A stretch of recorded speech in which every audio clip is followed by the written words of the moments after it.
আসসালামু আলাইকুম। তামান্নাস কিচেনে সবাইকে স্বাগতম নতুন আরেকটি রেসিপি দেখার জন্য। প্রতিদিনের মতো আজকেও চলে আসলাম নতুন আরেকটা রেসিপি নিয়ে। আমার আজকের রেসিপি ব্রোকলি দিয়ে কাবাব। এখন চলে যাচ্ছি মূল রেসিপিতে।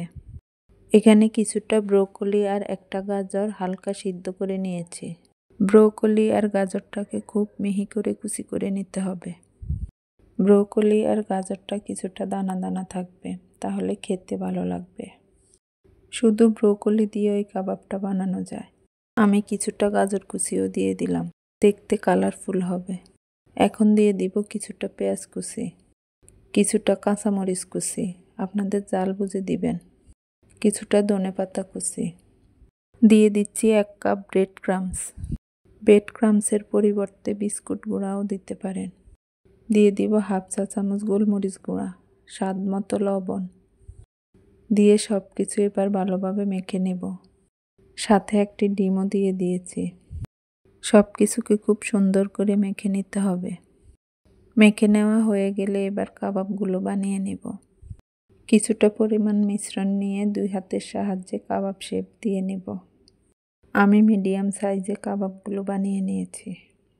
এখন বাজারে প্রচুর ব্রোকলি পাওয়া যায়। একবার এইভাবে কাবাব বানিয়ে খেয়ে দেখবেন। আমার একে একে সবগুলো কাবাব বানানো হয়ে গিয়েছে। কাবাবগুলো বানিয়ে 1 থেকে 1.5 মাসের মতো সংরক্ষণ করে রাখতে পারবেন। আমি আজকে সবগুলো কাবাব ভাজবো না।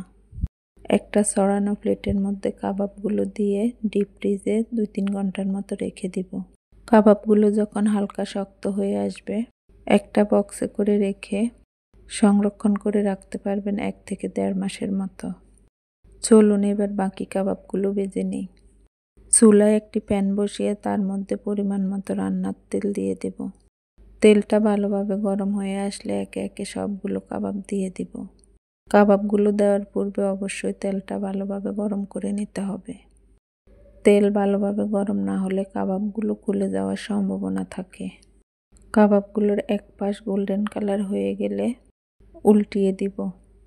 কাবাবগুলো ভাজার জন্য খুব বেশি সময় লাগবে না।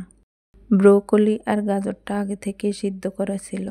চুলার হিট লো টু মিডিয়ামে রেখে কাবাবগুলোকে ভেজে নেবেন।